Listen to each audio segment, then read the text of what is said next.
ይህ የምፅዓቱ አዋጅ ነጋሪ አገልግሎት ወቅታዊና ዕለታዊ ወጎችን በማቅረብ ትንታኔ የምንሰጥበት የተለያዩ እንግዶችንም በመጋበዝ የምናቀርብበት መድረክ ነው። መረጃዎችን ያጠናከረ ይዞልን የሚመጣው ፓስተር አለማየሁ ነሙ ሲሆን ፕሮግራሙን የመራና መሰናዶውን ኤዲት በማድረግ ወደ እናንተ የሚያቀርበው ይልቃል አስራት ነው። መልካም ጊዜ።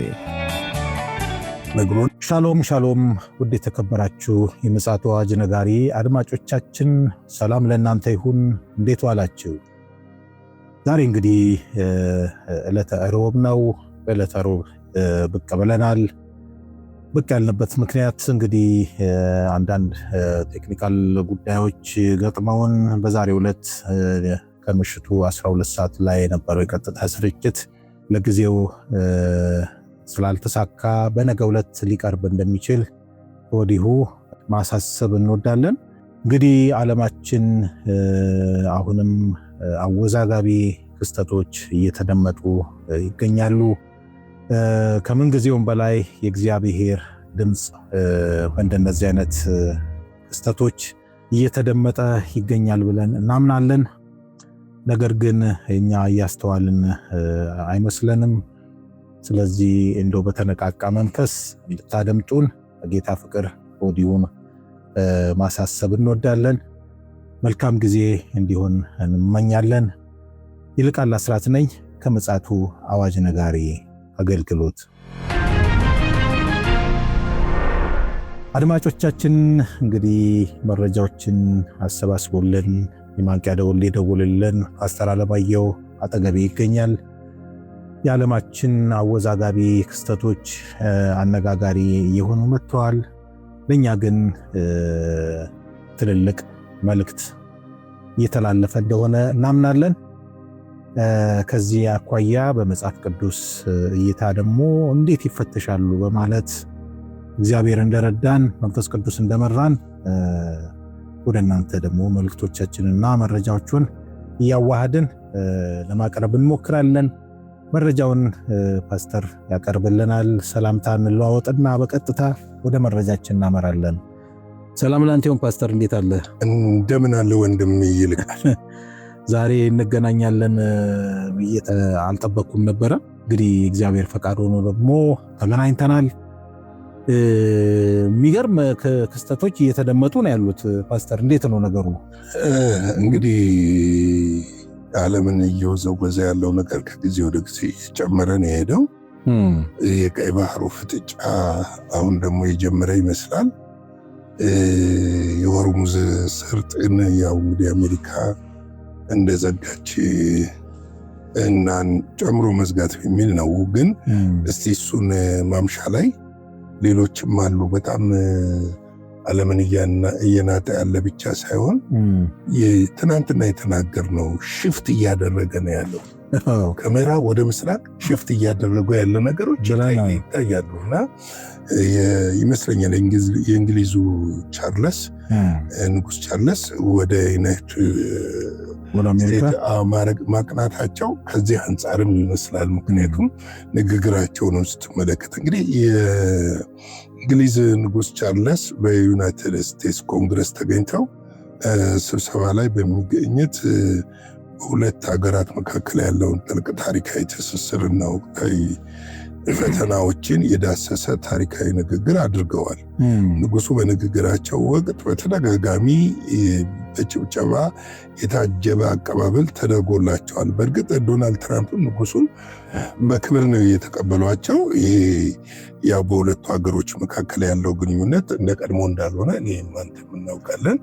ብዙ የሻከሩ ነገሮች አሉ። በተለይ በኢራን ላይ በተከፈተው ጦርነት ምክንያት ስታርመር ጦርነቱን የማይደግፉ ናቸው። የእሳቸውን ፓርቲ እሳቸው የሚመሩት ፓርላማም ይህንን እየደገፈ አይደለም እና ጦርነት ውስጥ አልገቡም። አለመግባት ብቻ ሳይሆን ለአሜሪካ ድጋፍም አልሰጡም እና ይሄ ሁኔታ ምናልባት በአሜሪካና በእንግሊዝ መካከል ያለውን ልዩነት ክፍተት እያሰፋ መጥቷል። ከዚህም ባሻገር ደግሞ በአውሮፓና በአሜሪካ መካከል ያለው ልዩነት በጣም እየሰፋ ነው የመጣውና ይህንን ለማከም ይመስላል የእሳቸው ንግግር የንጉሱ ንግግርና ጉብኝትም ይህንን ለማከል የተጠቀሙት ነገር ይመስላል። ንጉሥ ቻርለስ በታሪክ ላይ ብቻ ሳይሆን በሁለት ሀገራት የጋራ ዲሞክራሲ እሴቶች ላይ ትኩረት አድርገዋል። በተለይም የአስፈጻሚው አካላት ስልጣን በቁጥጥርና በሚዛናዊነት ስር መውደቁ አለበት በማለት የሰጡት አስተያየት በዲሞክራቶች ዘንድ ከፍተኛ ድጋፍ አስገኝቶላቸዋል። ሊበራሊስቶችን ምክንያቱም እንግሊዝና እኮ ዲሞክራቶች የሚያራምዱት አንድ አይነት ነው። አውሮፓውያኖች ጋር የሚያራምዱት ፖሊሲ አንድ አይነት ነው። በተወሰነ መልኩም ሪፐብሊካኖችንም እንደ ባላንስ ለመስራትም የሞከሩ ይመስለኛል። ይህ ንግግር መንፈሳዊ አኳያ ማለት ነው። ይህ ንግግር አሜሪካ በአሁኑ ወቅት ካለችበት የውስጥ የፖለቲካ ፍጥጫ አንጻር ሲታይ ንጉሱ በስውር ለዲሞክራቶች ተቋማት ማጠናከር የሰጡትን ድጋፍ ተደርጎ ሊወሰድ ችሏል። እንግዲህ በእርግጥ ልክ ነው። እንግሊዝ ዲሞክራቶችን ባትደግፍ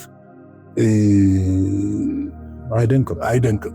ምክንያቱም አንድ አይነት ከዲሞክራቶች ጋር ያላቸው እሳቤ አንድ ነው። ሪፐብሊካኖቹ ትንሽ ቀኝ ዘመምም ናቸው። ቀኝ ዘመም ብቻ ሳይሆኑ ሃይማኖት እሳቤ ላይ ጠንከር ያሉ ናቸው። ምክንያቱም በአሜሪካ ታሪክ ከዚህ በፊት ከቤተ መንግስትና ማንም ከዋይት ሃውስና ከፔንታጎን ወጥቶ የነበረውን የሃይማኖት ዲፓርትመንት ዶናልድ ትራምፕ እንደገና መልሰውታል። በዛውም አጠናክረው ፖላ ማነች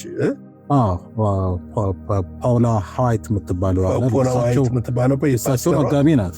ፓስተሯ በእሱ ኃላፊነት የሚመሩ እና ለዚህም ደግሞ እንግዲህ የቴሌግራምም ልጅም አለው። የሃይማኖት ጉዳዮች ጽሕፈት ቤት ሲባል እኮ ቀላል አይደለም።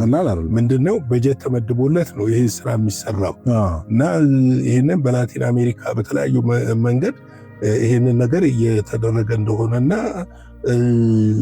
ፕላን ተዘርግቶለት እየተሰራ እንደሆነ ሃይማኖታዊ መነቃቃትንም አምጥተዋል ተብሎ ይታሰባል። ስለዚህ ዲሞክራቶች ደግሞ ከዚህ የነጹ ናቸው። አሁን ዲሞክራት ተመልሶ ቢገባ ይህን መስሪያ ቤት ይዘጉታል። መንግስትና ሃይማኖት መለያየት አለበት፣ ሴኩላር መሆን አለበት ነው። ሴኩላር ወርልድ። እኛ እንደውም ብዙ ጊዜ ምን መሰለ፣ እኔ ብዙ ጊዜ መጠቅሳት ነገር አለች አይደለ ፓስተር፣ ያጠናክረልናል ብዬ ነው። ዶናልድ ትራምፕ የመጡት ለሁለት ዓላማ ነው። አንድም ለወንጌል መሰራጨት ለአሜሪካንም ለዓለምም መንፈሳዊ መነቃቃትና ለእስራኤል አይሁድ እንቅስቃሴ የሚለው ነገር አሁን ወደዚህ ማሰሪያ እየመጣ ይመስላል ምልክቱ።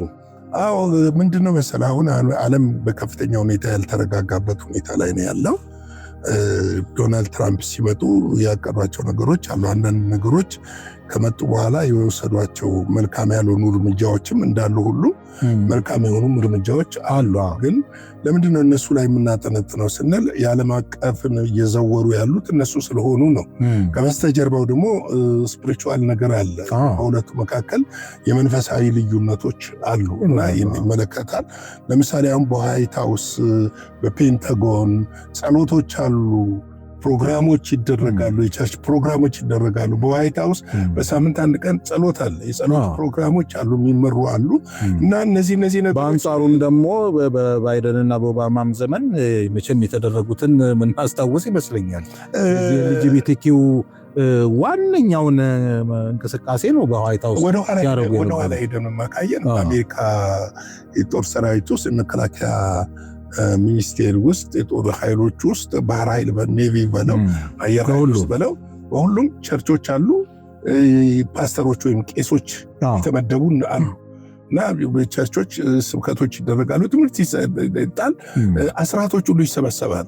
ወደኋላ ሄደን ከተመለከትን እና ያንን በሂደት ዲሞክራቶች አስወጥተውታል እና አሁን እሳቸው እየመለሱት እንደሆነ ነው የሚመለከተው።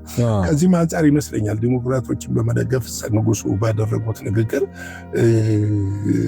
ምንድነው እየተደረገ ባለው ንግግር ዲሞክራቶችን የደገፉት ነው ተብሎ የሚታሰበው ለዛ ነው።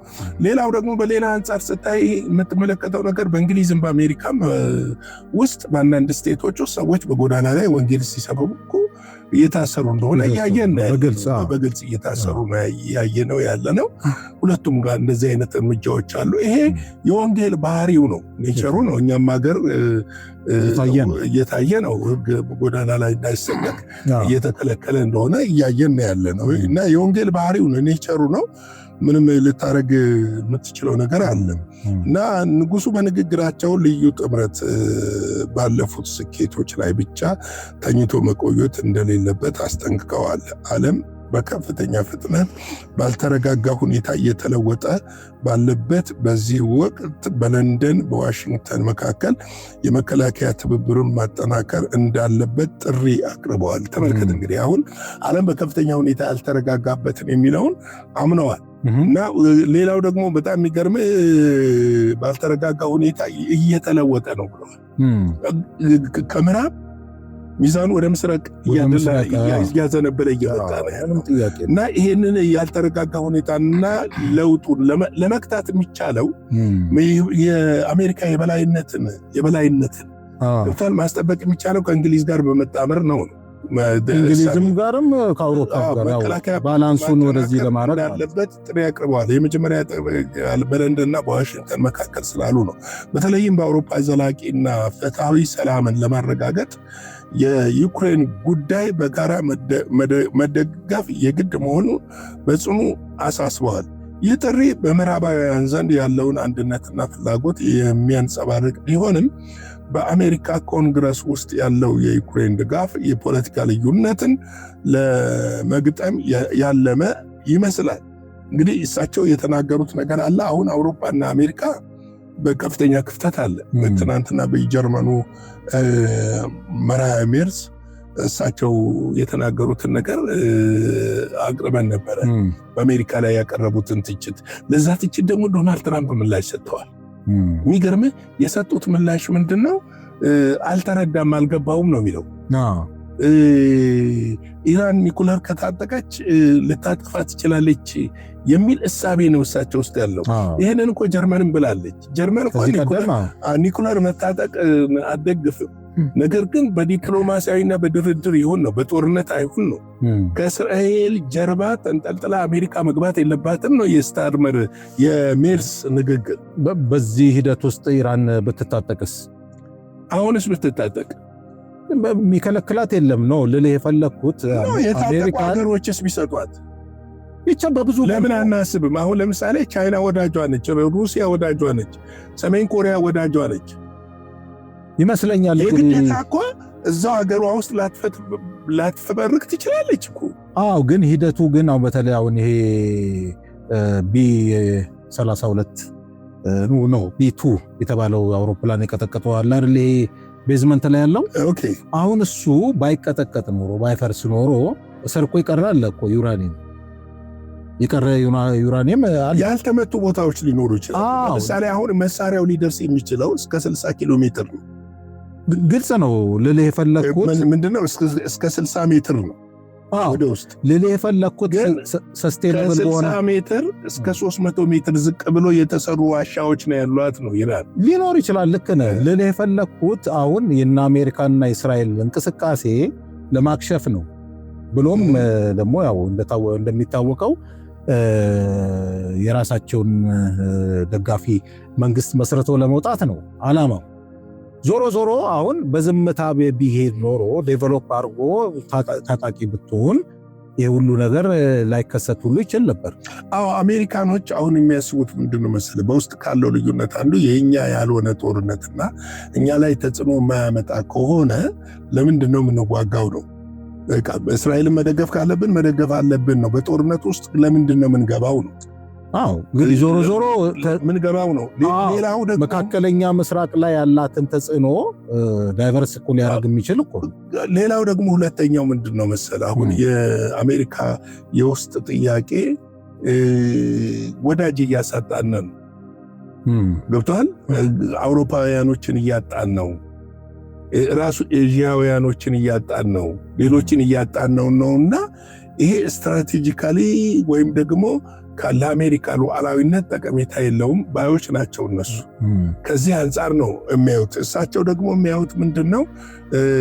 የንጉሱ ንግግር ይሄ የረጅም ዓመት ታሪክ የፈጀ ስብስብ ነው። ለምሳሌ አሁን አንድ ጊዜ መናድ የለበት ከሚያነሱት ነገር ከ250 ዓመት በፊት ከነበረ መራራ ክፍፍል ተነስተው በሰው ልጅ ታሪክ ውስጥ ትልቅ ቦታ ያለውን ጥምረት መፍጠር መቻላቸውን ንጉሱ አውስተዋል። የአሜሪካና የምዕራባውያን ዩናይትድ ስቴትስ የሚባለው የአሜሪካውያንና የእንትን ጥምረት እና የራሱም የአሜሪካንን የአሜሪካ ቃላት ትርጉም አላቸው፣ ነገር ግን ተግባራት ይበልጥ አስፈላጊ ናቸው በማለት አሜሪካ የዓለምን አቀፍ መሪነት ሚናዋን በተግባር እንድታሳይ አሳስበዋል። ነች ወይ ነው እንግዲህም ስላሳሰባቸው ይመስለኛል። የመሃል ጨዋታ ለመጫወት የመጡ ይመስለኛል። የእሳቸው ትክክል ናቸው። አመጣጣቸው ምንድን ነው? በአሜሪካና በእንግሊዝ መካከል ያለው ልዩነት በጣም ሰፍቷል። እንግሊዝ ደግሞ የአውሮፓ ህብረት አባል አይደለችም፣ ግን የኔቶ አባል ነች። በኔቶ አማካይነትና በተለይም ደግሞ በአውሮፓ ውስጥ በሚደረጉ ነገሮች ከጀርመን፣ ከፈረንሳይ፣ ከጣሊያን፣ ከስፔን ጋር ጥብቅ ቁርኝት አላት። ከነ አይርላንድም ጋር ስትመለከት ከሌሎችም ጋር ስትመለከት አይርላንድማ ዞሮ እንግሊዝ በኪንግደሙ ስር ስላለ ማለት ነው። ስለዚህ ይሄንን ቁርኝት ለማጠናከር የመጡ ነው የሚመስለኝ። እንግዲህ ንጉሥ ቻርለር በንግግራቸው ዲፕሎማሲያዊ ጨዋነትን ቢከተሉም አሜሪካ ከዓለም አቀፉ ትብብር ወደ ግለኝነት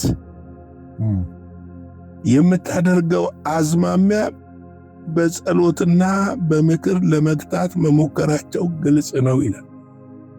እቺ ነች አሁን ትልቁ። ለምን ዶናልድ ትራምፕ ከዓለም አቀፍ ትብብር ራሳቸውን እያወጡ ናቸው። ለምሳሌ እኮ እሳቸው እኮ ሊመረጡ ሲሉ እኮ የተናገሯቸውን ነገሮች የተወሰኑትን ነገር ነው እንጂ ተግባራዊ እኮ ያላደረጉት አብዛኛው ነገሮችን ተግባራዊ እያደረጉ ነው ያለ። እሳቸው ግን ተግባራዊ ያላደረጉት እና ለዓለም ሰላም ነው የመጣሁት፣ የዩክሬንን እና ሩሲያን ጦርነት አስቆማለሁ፣ በዓለም ላይ ሰላምን አሰፍናለሁ፣ የኢራንን ጉዳይ በዲፕሎማሲ መልክ እፈታለሁ ያሉትን ነገር ወደ ጦርነት ቀየሩት እንጂ እኮ የመጡበት መንገድ እኮ ልክ ነው። እና ግን ግል ላይ ያተኮረ በቃ አሜሪካ ፈርስት የሚለው ጥሩ ሆኖ አሜሪካ ግን ያለ ሌሎች ሀገር መኖር እንደማትችል ማወቅ አለባት። አሁን የእሳቸው አባባል ይሄ ነው። ግለኝነት ላይ ያተኮረ ዓለም አቀፉን ትብብር ተነሳ። ለምሳሌ አሁን ነገሌክት ካደረጉት ዶናልድ ትራምፕ አንዱ የተባበሩ መንግስታት ድርጅት ነው። የተባበሩ መንግስታት ድርጅት እስቲ እናንሳ። ትናንትና የተወሰነው ውሳኔ እሱ በጣም አስገራሚም ክሪቲካል ነው እንጂ ታሪካዊም ክሪቲካል ነው። ትናንትና የተወሰነው ለምሳሌ አቶሚክ ኢነርጂ ዓለም አቀፍ ትብብር ትናንትና ወደ 100 ምናምን ሀገሮች ናቸው የተሳተፉበት በተባበሩት መንግስታት በኒውዮርክ ማለት ነው። በዛውም ለአሜሪካን ምድር ላይ ነገር ግን የዚህ ትብብር የዚህ እንትን ድርጅት ምክትል ፕሬዚዳንት ሆና የተመረጠችው ኢራን ነች ከአሜሪካ በመቀጠል ኦኬ ኒኩለር አታመርቺ አልካት። ደግሞ የኒኩለሩ ይሄ ቁጥጥርና ስርዓትን የሚከታተለውና ለምሳሌ ለልማት ለሰላማዊ ነገር ለሚውለው ነገር ፍቃድም የሚሰጠው ይሄ ድርጅት ነው። የዛ ምክትል ሆና መመረጥ ብቻ አይደለም እኮ በጣም የሚያሳዝን መመረጥ ብቻ ሳይሆን አሜሪካኖች በንዴት ጦዛው ከኢራን ዲፕሎማት ጋር የተባበሩ መንግስታት አምባሳደር ጋር ስድድብ ውስጥ ተገባ።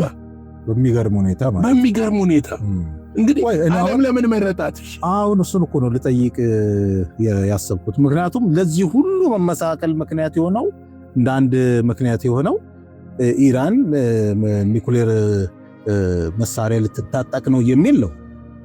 እና አሁን መራጮቹ ምን አይነት ሪኳየርመንት ቢኖራት ነው ኢራንን ለመምረጥ የቻሉት የሚለው አሁን ቁልፍ ጥያቄ መሆን አለ። እሱ ነው አሁን ትልቁ ጥያቄ። አንደኛ ኒኩሌር አላት ሰዓት፣ ሁለተኛ ደግሞ ታስታውስ እንደሆነ ወደኋላ ሄደን ይሄንኑ ኤጀንሲ በብሎክ አድርጋ እንደነበር ይታወሳል ኢራን። እና አሁን እንዴት ነው አሁን ተመልሳ እንድትመረጥ የሆነው? ማለት ወደ አንድ አቅጣጫ የሚወስደን ይመስለኛል። ራሱ እኮ የድርድር ስምምነቱ አሁን ሁለተኛ ላይ ያስገባቸው የድርድር ስምምነቱ በቀደም አንስተናል። የኒኩለሩን ድርድር አውጥተዋለች። ከዛ በግል አንደራደርም፣ በአቶሚክ ኢነርጂ ኤጀንሲ በኩል በዓለም አቀፍ በተባበሩት መንግስታት ድርጅት በኩል ነው የምንወያየው። እሱ ሆልድ ሆኖ አሁን ግን የምንወያይበት የሆርሙዝ ጉዳይ፣ የማዕቀቡ ጉዳይ፣ የተያዘው ገንዘብ እገዳ ጉዳይና የጦርነት ዋስትና አሜሪካ መልሳ በእኛ ላይ ጦርነት ላለመክፈት ዋስትና የሚሉት ነገሮች ላይ ነው። አሁን እስራኤልን እዚህ ውስጥ እየጨመሩ አይደሉም። በጣም የሚገርም ነገርና አሳሳቢው ነገር ይሄ ነው እና ይሄ ሁኔታ ደግሞ እንደዚህ በዚህ መልክ እየሄደ ካለ ዓለም ምን ያህል አሳሳቢ ላይ እንዳለችና አየህ የትንቢቱ ቃል እየተፈጸመ እንደሆነ የምታውቀው በዚህ ነው። ማጠንጠኛውም እዚህ ጋር መጨረሻው ሰዓት እንደደረሰ የምትመለከተው ያ ነው። ሀያላኖቹ እንኳን መተባበር በማይችሉበት መልክ ነው እንትን ያለው። ለምሳሌ እንግሊዝና አሜሪካ ይለያያሉ ብለህ አታስብም። ከአውሮፓ ጋር አሜሪካ ትለያያለች ብለህ አታስብም። እና አሁን የዓለም ፖለቲካም የዓለም ምንም ሽፍት እያደረገ እንደሆነ በደንብ እያየነው የመጣ ጉዳይ ነው ይህ ጉዳይ። እና እንዲሁ ቀለል አድርገን የምታየው ነገር አይደለም። እንግዲህ መጽሐፍ ቅዱስ አስቀድሞ ነግሮናል፣ አስተምሮናል፣ አስጠንቅቆናል። ጌታ ኢየሱስ በምድር በነበረም ጊዜ ይሄ እንዲህ እንደሚከሰት ነግሮናል። እንግዲህ ከዛም በኋላ መጽሐፍ ቅዱስ በሐዋርያትና በነቢያትም በተጻፉት አውዶች መጽሐፍ ቅዱስ ላይ ተመልክተናቸዋል እነዚህን ጉዳዮች። እና ሰዓቱ ደርሷል ነው የምለው እኔ። በቃ እንደደረሰ መጣቀው ልዩነቱ ሰፊ ባይሆን እኚህ ንጉሱ እዛ ድረስ የሚሄዱበት ምንም ምክንያት የለም። እና እንደው የምልህ ሰላምም ተመኙም አልተመኙም ሊሆን ያለው ግድ ነው ነው። እና ይሄ ነው ለማለት ነው። የጌታ ጸጋ ሰላም ከሁላችን ጋር ይሁን። ምሽት በሌላ ፕሮግራም እንገናኛለን። ሻሎም። እግዚአብሔር አብስቶ ይባርክ ፓስተር። ይህ በጣም ታሪካዊ ክስተቶች ነው እንግዲህ እያየን ያለ ነው። የዓለማችን መገናኛ ብዙሃንም በሰፊው ሽፋን ሰጥተውት እየዘገቡ ያሉት ጉዳይ ነው። እንግዲህ ይሄኛው ዶናልድ ትራምፕ ላይ በተቃጣ የግድያ ሙከራ ማግስት የሆነ ክስተት ነው እና አነጋጋሪ እየሆነ ነው ያለው። ስለዚህ ዞሮ ዞሮ የዓለማችን የመጨረሻ ሂደት በመከናወን ላይ እንደሆነ ነው እንግዲህ እኛም ይገባል። ስለዚህ እንንቃ፣ ሌሎችንም ደግሞ እናንቃ በማለት የዛሬው የሮብ የቀን መረጃችንን ወደ እናንተ እናደርሳለን። እንግዲህ ውድ አድማጮቻችን ከምሽቱ 12 ሰዓት ላይ ይኖራል ብለን የነበረው የቀጥታ ስርጭት በዛሬው ዕለት ማይካሄድ መሆኑን በድጋሚ ማሳሰብ እንወዳለን። በነገው ዕለት ይሄ አገልግሎት ይካሄዳል። ስለዚህ በዛሬው ዕለት የሚኖረን የቀን መረጃችን ነው። በማታው ክፍለ ጊዜያችን ደግሞ እንደዚሁ በሌላ መረጃ ተመልሰን እንመጣለን። እስከዚያው ድረስ የእግዚአብሔር ምሕረት ቸርነት ከእያንዳንዳችን ጋር ይሁን። ሻሎም። ለዛሬ ይዘን የመጣነው ወቅታዊ መረጃ ይህንን ይመስል ነበረ። በሌላ ጊዜ በሌላ መሰናዶ እስከምንገናኝ ሰላም ለእናንተ ይሁን።